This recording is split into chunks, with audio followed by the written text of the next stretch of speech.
Well, things continue to move at the Port of Corpus Christi, but in a different way than you might think.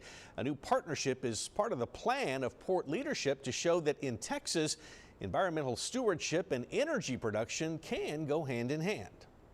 Protecting the environment.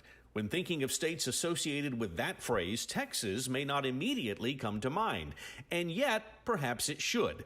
For instance, our own Port of Corpus Christi is working to address climate issues, a topic that, according to Jeff Pollock with the port, is a concern for our region.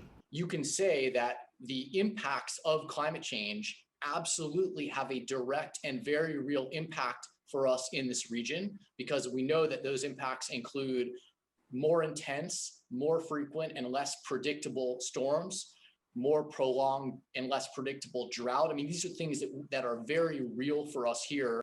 Last month, port officials announced a plan in partnership with Howard Energy to capture carbon emissions from our local refineries rather than releasing them into the atmosphere. Once captured, the challenge becomes how to either safely store or use those CO2 emissions. The port is working on both. This week, they announced their intention to partner with the Texas General Land Office to co-develop a carbon dioxide storage solution, a process that would likely include injecting it somewhere offshore a mile or so beneath the seafloor. But even as that plan is taking shape, there is still the matter of how to use the CO2 being captured right now. According to Pollock, one solution could involve the concrete industry.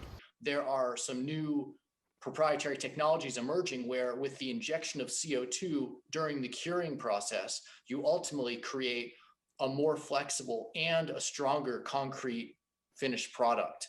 It's being developed in various parts of the world. We would love to bring that industry to Corpus Christi. A new industry would mean new jobs, a welcome byproduct on the port's road to becoming the nation's premier hub for carbon management. Now, I actually asked about whether removing CO2 from the atmosphere, those CO2 emissions, directly affects our air quality here. And Pollock explained to me that carbon dioxide is not an air quality and public health issue in the sense of most of the air pollutants that we typically talk about. So he says that, removing it helps. It's really more of a global climate issue that we're talking about here, and that's why they're taking these steps. There you go. An otherwise complicated subject, but It is. broke it down. It is. Thank you, Mike.